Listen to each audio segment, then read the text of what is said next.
Welcome to Rising Stars, where Miriam Knight, publisher of New Consciousness Review, interviews exciting new voices in the world of progressive and transformational books, films, and ideas, who offer intriguing perspectives on life, the universe, and everything in between. Join us as we celebrate the conscious awakening and explore many expressions of consciousness in action.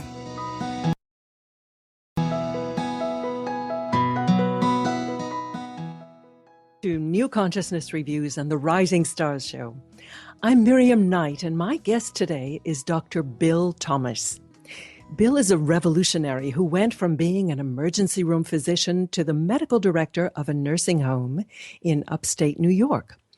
He is producing radical changes in how we take care of ourselves as we approach the end phase of life, and successfully challenging and even disrupting long accepted attitudes people hold about themselves getting older. He's been helping millions of people help themselves.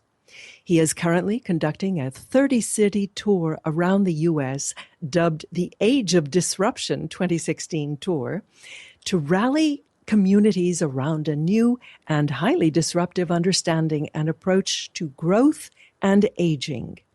He has authored a number of books, and his latest book is called Second Wind, Navigating the Passage to a Slower, Deeper, and More Connected Life. I am delighted to welcome you to the show. Bill, welcome. Well, thanks for having me on.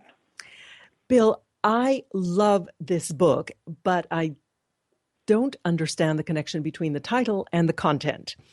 However, the content was really riveting and very motivating and eye-opening. So let's talk about that. You have this wonderful way of overseeing the sort of flow of history, focused but primarily on the baby boomer generation. How they arose, how the divisions among them arose, and how they have morphed to today into the current sort of political landscape. That must have taken you a long time to wrap your head around how to present it. This book actually was, of all the books I've written, was the most challenging, I think, because the canvas was the largest. And the book started, as a lot of books do, one day in a conversation with a friend. And we're both actually members of that baby boom generation, and we both recognized that to a degree, demography is destiny. And we sort of have handed down to us sort of a narrative about the post-war baby boom generation, but I wanted to go deeper and really explore that narrative from the perspective of age rather than from the perspective of youth, which is how it's usually done. Now, you had some really illuminating distinctions between the three strands of 60s thought. Yeah. Well, again, people often, I found, people would often speak of the baby boom generation as if it was one thing. And of course, we know it was many things and continues to be many things. But I found three dominant subcultures emerging in the 60s and 70s. The first and the largest was actually what, at least in the United States, we call the squares. These were young people who were very much like their parents and thought like their parents and behaved like their parents and notably voted like their parents. And they were the most numerous. And then there was a group we call, in the book, I call the activists. And you know them, and we are them in some ways. They were fighting for causes that they believed in. But the most interesting group, the group that I think actually had the greatest impact on the era, was the smallest group, the hippies. And the hippies did something brand new in the world, which was they actually opted out of the established life cycle and experimented with different ways of living outside of adulthood. And that was the craziest thing they did. Now, they also gave rise to a culture of art and experimentation. Right. And Yeah, how that, did that and music. play out later? Well, so, Were they forced underground? Oh, well, actually, at least in my reading, to a large degree, the hippie subculture in the United States, anyway, was demolished, absolutely, positively demolished, and every opportunity was taken to mock their art, mock their beliefs, mock their cultural practices. Because I think, and this is what I argue in the book, maybe without intending to, the hippies actually offered a radical critique of adulthood. And really, for the first time in history, they were really the first people to say, adulthood, not interested, don't want it, I'd like something else. And of course, the forces of established power in society did not approve of that at all. Mm-hmm. Now, you're using the term adulthood as the sort of sober individual who goes to the office, supports the family. Yes, responsible adulthood. Mm-hmm. Because as you do point out in the book, the years go by for everyone, whatever you think. They do, indeed. And, I think one of the most, when you're writing a book, there's a certain unfolding that happens while you're immersed in the material, where in some ways the material writes the book. I mean, you have to sit down and pound it out, but it's really the material that's leading you. And I realized that one of the things that the common narrative about the baby boom generation is, oh gosh, they had their fun. Then they grew up. And in fact, I found out that baby boom generation continued to exert massive influence on the nature of adulthood. And basically what they wound up doing was turning adulthood up to 11. And the staid kind of gray flannel adulthood of previous times was made into a hyper-caffeinated, hyperactive, hyper-materialistic, striving, aggressive kind of adulthood that offered no quarter to anyone. And that was also a creation of the post-war baby boom generation, that kind of voracious adulthood. Tell us about the three categories of the later or the current stage baby boomers. Yeah.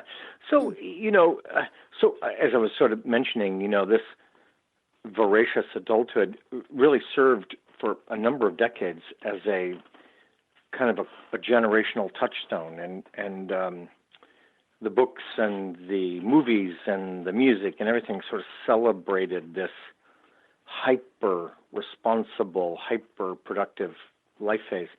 But now we're beginning to see a new kind of fracturing in this generation, which I'm really excited about. So the first signs of fracture actually are in what I refer to as the denialist subculture. And the denialists, as the name implies, they're looking at aging and going, no, thank you. I'm going to be rescued by technology. I'm going to be rescued by these cosmetics or this surgeon, or I'm going to be rescued by this vitamin supplement. Something is going to save me from aging. That's the denialists. They're very small. They spend a lot of money, and they have a big influence on our culture. The largest group of these post-war baby boomers actually belong to what I call the realists. And these are people who don't like aging. They don't like the prospect of what lies ahead, but they're willing to do all the common sense things that ought to be done. They're willing to eat sensibly, wear sensible shoes, go walking, do puzzles, take their vitamins, all secure in the knowledge that it's all going to go pear-shaped. But for now, they're going to do what they can to fend off aging in a common sense way. And then finally, if I may, the people that I'm the most excited about, and this is the thing that I think your listenership could really be interested in. There's a group of people who are actually flipping the script. They're actually enthusiastic about aging. They actually believe that aging is growth, and they're excited about what comes next. Beautiful, yes. And you give many examples, like the 13 indigenous grandmothers. And I was very amused at your mentioning of Deepak Chopra's early book called Timeless Body, Timeless Mind. And then showing, thinking of a picture of Deepak Chopra then and Deepak Chopra now. He has not escaped aging. No, exactly. He's a great example of a man who looks exactly the age that he is. And he should be proud of that. And the good news is that he didn't stop aging. I know it's ironic. It's good news for him as a human being that he didn't stop growing and developing when he was 43, because he would have missed a lot. But perhaps he needed that kind of title to attract the eyeballs of the people who needed to read his book. Yeah. Wow. I'll tell you. If you propose positive ideas about aging, it is really hard to gain entrance into the cultural conversation. And that's what I'm on about these days, is getting access to that conversation. Right. Well, as you can hear, we need to take a break. We're speaking with Dr. Bill Thomas, author of Second Wind. Stay with us. We'll be right back.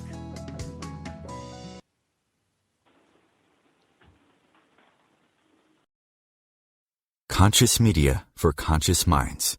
OMTimes.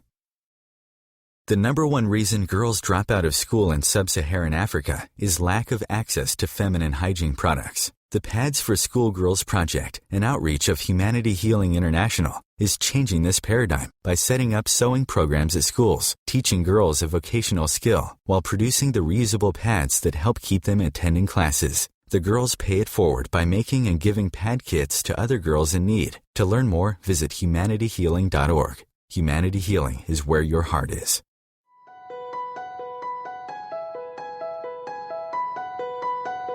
Hello, I'm Miriam Knight of New Consciousness Review, inviting you to my new show where I interview the rising stars of the conscious awakening. We'll explore the many faces of consciousness and action and intriguing perspectives on life, the universe, and everything in between. Join us each Wednesday at 2 p.m. Eastern on the Rising Stars Show. Want to be a better communicator?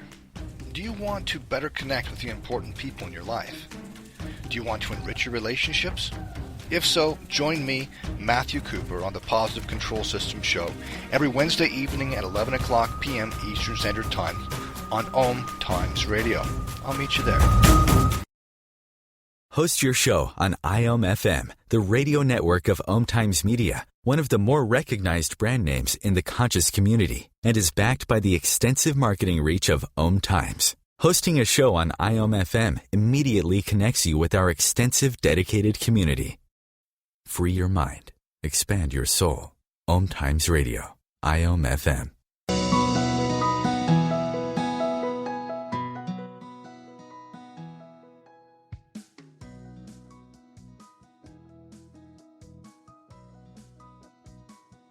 Talking about Deepak Chopra's book, but another influential figure, almost an icon of what you would call the squares and the middle group, the realists, perhaps. Oh, the realists, yeah. was Stephen Covey. Why? Don't get me started. Oh, boy. Yeah. Why? Well, why? Here's I know most people are familiar. Actually, that's kind of the point. Most people are familiar with I had the my 7 own habits. daytimer and everything. Absolutely. Yeah, exactly. So here's the tremendous irony of that man's life, work, and message. He as an individual human, he was incredibly committed to family and community and to authentic personal relationships. But in his work actually drove a tremendous alienation of people from their own authentic self. And when you read his books critically in retrospect, what you can really see is him arguing that your authentic self is not effective enough. It's not efficient enough. That you need to, in other words, you need to allow him to inject his orthodoxy into your daily practice so that you can meet the standards that he was laying out. And so the terrible thing that happened was that corporations could see that this was a wonderful ideology for them because it made everything the worker's fault. Everything, it wasn't the company's problem. The problem was that you were not effective enough. And so there was this tremendous, millions of people had the blame, so to speak, placed on their shoulders for no valid reason, and not based on any evidence. And I kind of have an issue with that. I will admit it. But it's kind of part and parcel of the pressure that people in the workplace feel to produce. Mm-hmm. And there is a real pushback at this time of people saying, Yes. hold on, there has to be more to life than that. I'm a human being. I have creative urges. So how does that translate into your vision of graceful aging? Well, that's so what I'm arguing for actually is aging as an artistic act, aging as a creative act, aging as a radical act that which can, properly understood, undermine the cult of adulthood. This idea that your valid self, your only true self that's worthy, is your younger self. Aging offers you a chance to actually repudiate that false ideology and to actually build an authentic self that's exactly the same age you are and has exactly the same strengths and limitations. So I actually see aging as a kind of sort of like a powerful clarifying force that when you understand it right, it leads you in radical directions. We have so little time to talk with you. We're going to have to get you back, Dr. Bill. But I want you to tell us about this Chautauqua-type book bus tour that you're taking, barnstorming around the country. Yeah. Well, I'm sort of, I was just talking about aging as a radical act, and I've certainly established a lot of credentials as a physician and a faculty member and so on, but I actually have walked away from medical practice and academia, and I've become a traveling thespian. My radical act of recreation is saying I'm going to organize and stage nonfiction theater productions around the United States. And I'm going to use the power of theater and the power of creative collaboration, not to tell people about a different kind of aging, but to show people. So we do a performance called Life's Most Dangerous Game. And the idea is that aging is the most dangerous game you will ever play. And if you want to play a dangerous game, you need to know how to play it well. And don't be afraid, and don't sit on the sidelines, but immerse yourself in the experience. And theater, it turns out, is way better than PowerPoint. when it comes to that kind of thing. Just totally way better. So we travel on a rock and roll tour bus. We have a cast and we have crew and we have lights and sound and props and sets and costumes because we believe that this consciousness of a new kind of aging is going to be born at the local level. It's going to be born in a dark theater with people seeing, reflecting, and imagining a different future for themselves. Now, you touch very briefly in your book about some of the alternative forms of self-organization and community-based features that people could engage in to age more gracefully and more supportively and supported. You were one of the founders of something called the Eden Alternative. Is that correct? Correct. Yeah, that's right. What was that about? So the world as we inhabit it, the culture that we inhabit, is organized around metaphors and narratives, as you know very well, because you spend a great deal of your time helping people explore that. But one of the metaphors of classical long-term care is that of custodianship, that old people are broken and they need a special kind of tending to in their brokenness. And the Eden Alternative is a radical alternative to that, and it says old people grow, old people change, old people develop, including old people living with frailty and dementia, and that our obligation is to create a garden that grows people. And if you think about the difference between the conception of a custodial institution and a garden that grows people, you can quickly see that, holy cow, there's a lot of difference there. That those are not the same things. And that's what kind of excites me about the potential. If we can actually, and we have done it in many places, reinvent long-term care, what a lot of people thought could not be changed, imagine what you can do in your own life. I was really impressed by the example you gave of the Iroquois grandmothers. Yes. The elder women actually were responsible for choosing the next chief and also for approving or disapproving the declaration of war. I mean, just imagine what would happen in this country if we were able to institute such a thing. I would really love that. And I would point out that we actually have a historical experiment in the Iroquois Nation territory. Peace abounded in that among the 5 tribes for 700 years. Wow. And that's a remarkable achievement in human history. And secondly, the only reason that peace ended was with the arrival of Europeans at what the Iroquois called the Eastern Door of their nation. When the Europeans arrived, the era of peace drew to a close. But I think you're right. Imagine a society where the grandmothers pick the leaders and have to sign off on the war. I think we'd be living in a different world if we could pull that off. But it made wonderful sense because, as you pointed out in the book, they were able to see all the children of the village as they were growing up and assess their character. And, it's not a question of spin and how much money your PAC pays for television coverage.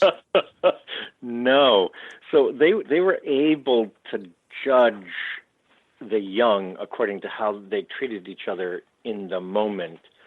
And I think they relied on the fact that what they saw on the play field, was pretty much what they were going to get in the tribal council later. And for 700 years, they were right. So what is your hope for this book? What was your intention in writing it? Well, I think, number one, I think a lot of the literature underplays the tremendous role that demographic changes, how demography changes our lives, how it shapes our lives. And I wanted a little bit of an antidote to the it's all about you paradigm. We are, all of us, living in a certain point in this large demographic evolution. And some of what we experience is due to our own choices of all kinds. And some of it is really due to the world we were born into. And I wanted to put that back into the conversation, that generational forces do have an enormous influence over how we experience youth and age. The other plea that you make that really resonated very strongly with me was that we as a society tend to throw away the accumulated wisdom or discount the wisdom of our elders. Yeah, we actually, again, one of the problems, people talk about aging a lot as if it's a problem. We actually have a tremendous youth problem. And by that I mean our culture has awarded a monopoly on virtue to youth. So all things that are desirable are things that are associated with youthfulness. And age is left, in essence, bereft in our culture. And what I argue for in the book is let's balance this a little better. Youth has lots of great things about it. I'm totally ready to. It's so fascinating to see our young people supporting Bernie Sanders. Now, we are coming to the end of our segment. Unfortunately, we'll have to have you back. So where do people go on the web to find out more? There's, if you want to see us, because we're probably coming someplace near you, you go to Dr. Bill Thomas. That's not too hard. drbillthomas.org. And you'll see where we're going to be and when we're going to be there. If any of your listeners, I always come up to the lobby after the show. Love to have your listeners come up and say hi as we're out on the road. That would be great. And then secondly, if you like to read about the revolution, changingaging.org. Changingaging.org. Dr. Bill Thomas, author of his book, Second Wind, and thespian extraordinaire. Thank you so much for being with us. Thanks for having me, Maria. Goodbye. Bye-bye. The best of the holistic, spiritual, and conscious world. OMTimes Radio. IOM-FM. OMTimes Magazine is one of the leading online content providers of positivity, wellness, and personal empowerment. A philanthropic organization, their net proceeds are funneled to support worldwide charity initiatives via Humanity Healing International. Through their commitment to creating community and providing conscious content, they aspire to uplift humanity on a global scale. OMTimes, co-creating a more conscious lifestyle. This is Terry Van Horn, and I want to invite you to join me for my weekly radio show, Hailing Light, on OMTimes Radio, every Wednesday at 6 p.m. Eastern Standard Time. On Hailing Light, we want to bring love, light, and blessings into your world. You can find out more about us at www.healinglightonline.com. Blessings. Hi, this is Sylvia Henderson, intuitive life coach and energy healer. Are you ready to elevate and rise way above your normal? Be sure to listen to my show, Intuitive Transformations, on OMTimes Radio, Sunday evenings at 9 p.m. Eastern. Get the inspiration you need to transform your life. Being a radio host on IOM-FM allows you to build your show on a rich platform with the power of the internet to fulfill your outreach goals and connect with a very specialized and global online audience, unlimited by time and distance. OMTimes Radio will provide you with web relevance, a recognizable conscious brand, and with the standard of excellence that has accompanied every single OMTimes endeavor. Host your show with OMTimes Radio Network. Your conscious connection to a more mindful world. OMTimes Radio. IOM-FM.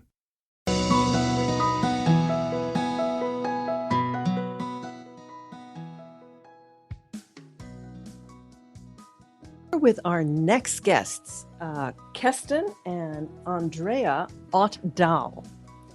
They are the co-authors of a wonderful book called Saving Delaney. They were, here we go. They were an unconventional surrogate couple, and they tell the story of their fight to save a baby with Down syndrome when her intentional parents requested that she be terminated. This is a really moving story of fierce love, and I'm delighted to welcome them to the show. Keston and Andrea, welcome. Well, thank you. We love being here. Your book was really very moving as a memoir, and there are so many aspects of it that I found moving. So I don't know how many we're going to get to cover, but let's start with why you felt the need to actually write this memoir. Well, the last thing the intended parents said to us was, this child is going to be nothing but a burden to you. And she has been nothing but an angel, and she was heaven sent, to be honest with you. And we just felt like her story was a story that needed to be told, because it's not an LGBT story. It's not a Down syndrome story. It's a human interest story. And we hope that by sharing Delaney's story, we can help people to be better people and to expose the light that, discrimination against people with Down syndrome is vague and it's subtle, but it totally exists. And I was one who discriminated against people with Down syndrome, and I was not alone. And we felt like by sharing Delaney's story, we could help teach people the truth about what it means to have a child with Down syndrome. It was such an extraordinary situation to find yourselves in. First of all, you offered to be surrogate moms for another gay couple. Why did you make this offer in the first place? Well, Andrea felt like she was doing something right. And, we live our lives and we teach our children to be part of a community and do what you can to help other people. And we saw our friends were just struggling. And here we had two beautiful small children, and their dreams were not coming true. And Andrea had, when you read the memoir, you'll see she had other motives as well. But we thought we were doing something good and right in the world. And what were your feelings when you discovered that your child had this genetic marker? Oh, my God. Denial, complete devastation. We had gone through so much, the trials and tribulations for 7 months trying to get pregnant, and all the crazy people that came in and out during that time. And it had never dawned on us that this could happen after everything we went through. And then to finally get this type of diagnosis, it was just devastating. Mm. And it took you some time to process it, and also for this other couple to process it. What started giving you this sense that this baby had to be protected? Well, everybody wanted her terminated. And I mean, I myself, the first thing I said was, if you guys could have a baby like this, you're better women than I. But then I looked over and I saw, Andrea was she was almost catatonic. Would you say, babe? Yeah. I was just devastated. I felt like God was punishing me because, like Keston mentioned, I had an ulterior motive in doing this. I had a previous abortion, and I felt like by bringing in a much wanted life, I would kind of be righting that wrong. And now, not only was I righting that wrong, I was going to have to terminate a child again. I was devastated. It was, she told me, she goes, Keston, I'm not going to force you to have a baby. And this is going to be up to you, Keston, is what she told me. And she just pretty much stepped out of it at that point because she was just so upset. And I realized, first of all, that we had gone through so much. And I'm looking at the picture of the baby, and she just looked perfect. And I realized I loved her. Mm-hmm. And you're talking about an ultrasound picture? Yep. Mm-hmm. Yeah, an ultrasound picture. And I just realized that I love this little fighter. And everybody was against her. And Andrea's grandma said, isn't it strange how all these people are making choices about her? What about her choice? And it just really rung a bell with me. And I said, what about her choice? And so we decided we were going to give her a voice. If she was going to pass away as doctors predicted, she was going to do so on her own. We weren't going to take that chance at life away from her. It was going to be up to her. The doctors were actually predicting all kinds of disastrous afflictions. Why did you decide?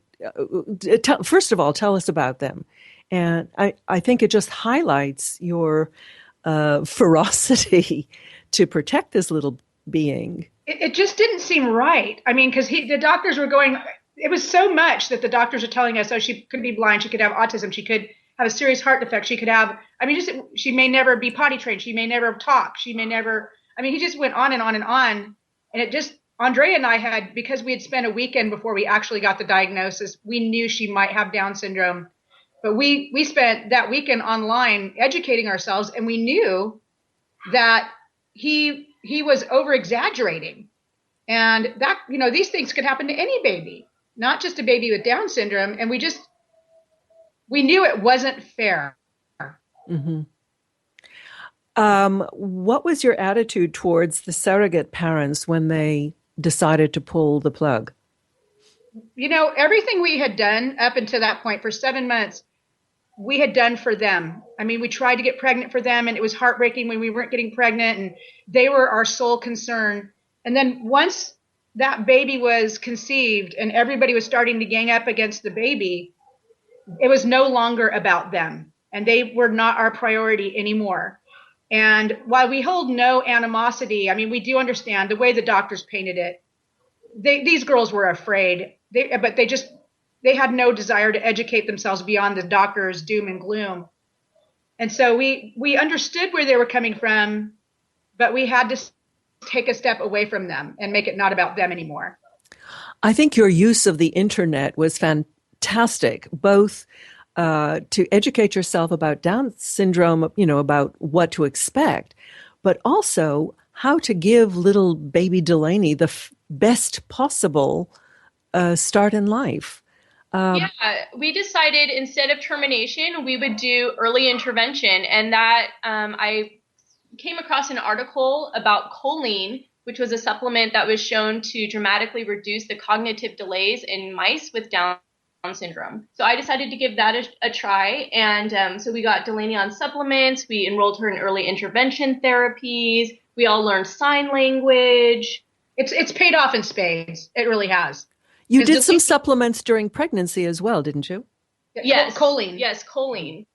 And today we give her Nutravine DS, which is made for babies with Down syndrome. It just helps her. And it's a difference of night and day. Delaney is on target developmentally with typical babies without her disability. That is absolutely astonishing. I noticed, I'm not sure whether it was on your website, but you had a graph of developmental markers and a column for Delaney's results and a column for normal Down syndrome results and a column for average babies' results. And it was absolutely astonishing what you've accomplished. Delaney accomplished it. With your help. It took a lot of love. And if we were to give parents advice, if they get this diagnosis, is get early intervention, contact parents who've already been there and have already paved that way, but give a lot of love and have the same expectations. Right. Delaney never got the memo that she has Down syndrome. She really didn't. She's amazing. So tell us in detail some of the things that you took. You mentioned already things that you did during pregnancy. You already mentioned taking choline. And tell us some of the websites that you found most helpful. Well, we went to Cornell University's website where we found this study on choline. And this is a study on mice. And Andrea just said, hey, I'm going to try this. It can't hurt. And we're in contact with the professors at Cornell today because we wrote them and told them what they did for Delaney. And we just surfed, and we still surf today. YouTube was a really big one for us, being able to watch videos of people that have Down syndrome, from babies to adults, going to college, getting married, owning businesses. That was all so helpful for us. It really played a big role. These are Down syndrome children going to college? Yeah. Wow.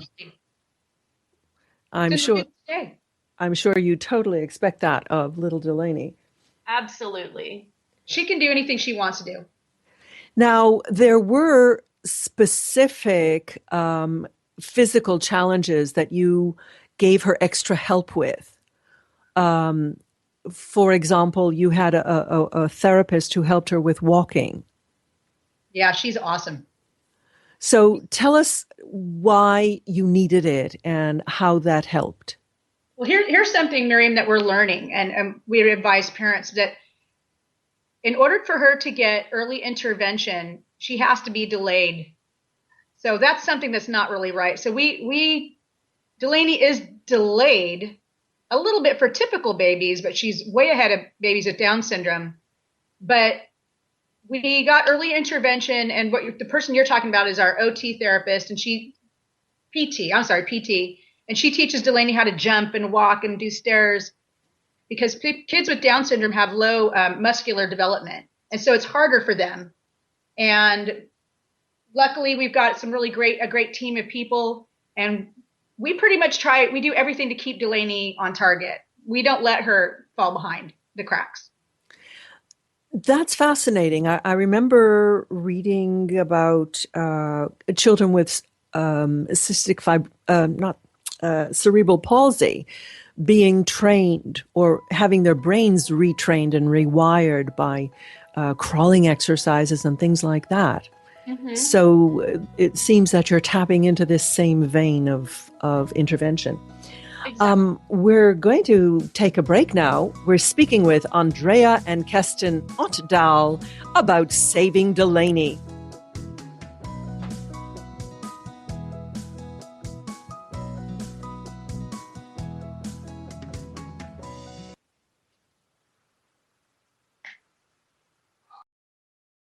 Free your mind with OMTimes Radio, IOM-FM. Are you trying to get from point A to point B and need a little advice? Connect with the counselors at OMTimes Advisors. Whether you're looking for a life coach or a spiritual intuitive, the advisors participating at advisors.omtimes.com were carefully chosen based on their gifts, skills, and professionalism. OMTimes Advisors, connecting you with the best advisors in the business. Matt Connerton here. Join Jen Coffey and I twice a week for Matt Connerton Unleashed, a political talk show that's a little different than what you're used to. No liberal or conservative agenda here, just an honest dialogue about truth and how things really work in the world of politics. Matt Connerton Unleashed, every Tuesday and Thursday night at 11 p.m. Eastern on OMTimes Radio. Join Elliot Jolish, the business therapist, each Tuesday at 5 p.m. Eastern for the Elliot Jolish Hour, as he interviews business experts on your behalf. And you're invited to email your business questions to questions@ecjgroup.com for answers, live, on air every Tuesday at 5 p.m. Eastern on the Elliot Jolish Hour. Host your show on IOM-FM, the radio network of OMTimes Media, one of the more recognized brand names in the conscious community, and is backed by the extensive marketing reach of OMTimes. Hosting a show on IOM-FM immediately connects you with our extensive dedicated community. The best of the holistic, spiritual, and conscious world. OMTimes Radio. IOM-FM.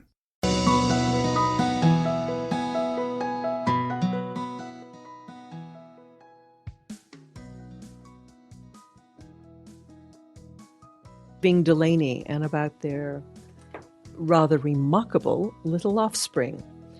So we were talking about the therapy team that you've put together. You mentioned your PT. Who else did you pull into this team? Delaney started seeing an infant developmental specialist when she was 2 months old, and who she sees once a week. She also has what does this specialist do?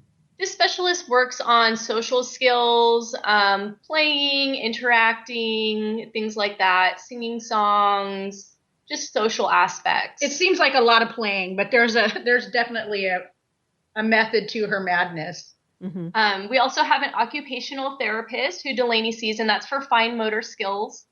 Pinching, feeding herself, getting herself dressed, brushing her own teeth, things that you would need to do to get yourself, independent. She also has, we mentioned PT, which is her physical therapist. And she also has a speech therapist, which helps her with talking and feeding and eating and those things associated with her mouth. So do you think that these skills could be taught by a parent, or do you really need the professionals? It can be taught by a parent, because I know Andrea works a lot with Delaney. We all do. We treat her just like any other child. We talk to her. We don't talk to her like she has Down syndrome or anything delayed. But these people are trained in this, and like I said, our goal is just to keep Delaney ahead of schedule. She's about to lose them all anyways, because she's about to be 3 in July, and then she'll go to preschool. Mm-hmm. So it helps, but I honestly think if a parent really is involved, they can do this as well. From a metaphysical point of view, I'm just wondering how much the vision of perfection that you held for Delaney and the absolute love that you've both showered on her have weighed as against the other interventions. Yeah, we think about that, because what if those other parents, the other moms, what if they kept her? Would she be as thriving as she is with us? I mean, I don't think so.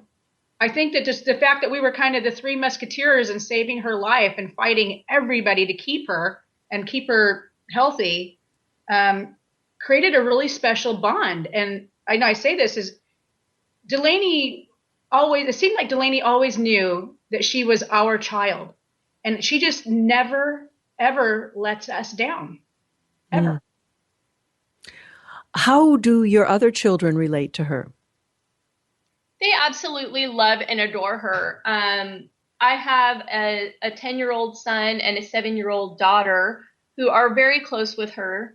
But just like any other kid, and like our parents told us that they didn't want us to keep Delaney because they thought it would be bad for our kids. That our kids were going to get teased for having a sister with Down syndrome. It has not done that. If anything, it's taught our children compassion and humanity, and I think they are better people because of Delaney. I'm sure they are. So you also had to overcome some legal issues. That was kind of a scary period when you were trying to extricate yourself from the agreement with the surrogate parents. How did that impact your kind of peace of mind? We never ever had any real controversy or anguish over our decision to keep Delaney. We were just going to fight, and that was that. And luckily, the intended parents' threat to sue us was very short-lived.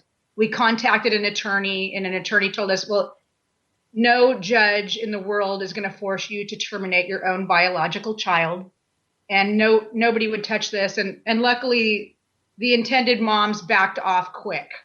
Mm-hmm. But we, when we thought we might have a fight on our hands, it didn't faze us at all, because we knew in our hearts we were doing the right thing, and we were just going with it. You have become advocates, really, for these children. Tell us about your Facebook page. What do you hope that will accomplish? Well, most of Delaney's fans are not even in the Down syndrome community, but we want to show people that how amazing Delaney is. And she has thousands and thousands of loyal fans that follow her every day and see all the things that she accomplishes. And we hope that it could change stereotypes And, back just in the 80s, people with Down syndrome were institutionalized. Well, they're not anymore. But from that period of time, there is a lot of opinions about what it means to have Down syndrome that just isn't true today. And what we want to show the world is that there is subtle, quiet discrimination against people with Down syndrome, whether it be people that just look the other way, whether they don't give them a chance to get a job, where they don't give them a chance to thrive. And we want to expose that and show people that they can be better people and they can help and they can see that there is a discrimination against these people. And we want to change opinions and show them the truth. From your research into Down syndrome, do you think that these interventions need to be done from infancy, or is it something that can be started later on in childhood or even adulthood? Honestly, the earlier the better. If you can start taking supplements when you find out prenatally, I feel like that gives you your best chance, your best opportunity to help your child thrive. Mm-hmm. And not only that, the early intervention, as early as possible, you could teach these children how to learn right at 2 months of age. And they're learning, and it gives them a head start. I think it's a great idea to do earlier. I think you two are tiger moms. We've been accused of that. Fierce mama bears, yeah. So what circles have you've been active in Down syndrome support circles, haven't you? Did you find that to be helpful for you? Wow, that's a loaded question. Because we are lesbians, a lot of people in the Down syndrome community are a little more conservative than us. And we have kind of been the purple gorilla in the room, but they've definitely come around. And now we all work together as a team of mama bears. And like I said, it's really important to get that camaraderie with other parents who've been there before you. So it's nice. Mm-hmm. And how long did it take for your family to come around? My mom came around pretty quickly. She's just always been a supportive person. My dad has taken a little bit longer to come around, but he's making effort, which we can see and we really appreciate. But he still struggles with feeling like Delaney may be a burden to our family in the future. Mm-hmm. And I understand he's just coming from a place of love and caring. So, what are your hopes for Delaney? How far into the future? Are you taking it day by day, or are you kind of planning ahead? Oh, no way. We want her to have every opportunity to do anything and everything. We have a boat, and so she goes tubing just like other kids, and she does everything. We hope she gets married. We want her to go to college. Hopefully she can write a book someday. Are you hoping that she'll be a musician like you, Keston? I think she already is. It's one of her big personalities, is she loves to dance and sing more than anything in the world. There could be a jingle on a commercial and she'll stop what she's doing and break out and dance. Mm-hmm. Just speaks to her soul. Uh-huh. I started singing to her when she was growing in her mama's belly. Very good. And when she was born, I sang to her. She wouldn't open her eyes, and I sang to her. And she opened her eyes for the first time as I was singing to her and looked right at me. And I told Keston, oh my gosh, she knows your voice. She recognizes you. She's had music for a long time. Lovely. So if people wanted to learn more about your work, really, and your research on Down syndrome, and also to follow Delaney's progress, where would they go? Honestly, the best place is our Facebook page, or Delaney's Facebook page. It's a Delaney Skye Ott-Dahl, Skye Ott-Dahl at Facebook, because we pretty much chronicle a day in the life with her every day on Facebook. And Ott-Dahl is OTT-DAHL. Yes. Now, you've also established a foundation. What do they do? Well, we're just starting it. We're hoping that the book does well, and then we're going to funnel some of the profits of the book into the foundation, where the supplements that we take for Delaney, they cost us upwards of $200 a month. And we're not a wealthy family, but we scrape to make that happen. And there's a lot of families out there that cannot afford those supplements. So we would like to provide those supplements for low income families. And we also want to change the way doctors give the prenatal diagnosis so that they give fair and balanced education instead of just doom and gloom. Mm-hmm. And do you already have a website for the foundation? We do. Delaney Ott-Dahl Foundation. And I mean, we've got three websites, but the Delaney Ott-Dahl Foundation. .org. .org. And then savingdelaney.com is where you could read about our book, and DelaneySky.com. She's all over. She's all over. She is. Well, and this show is all over. So I'm going to have to just thank you very much for being with us today. Thank you so much. And send my love to the lovely Delaney. We will. We've been speaking with Andrea and Keston Ott-Dahl about their book, Saving Delaney. I'm Miriam Knight. Thank you so much for being with us today. Do join us next week. In the meantime, visit our website, ncreview.com. Many blessings. Goodbye.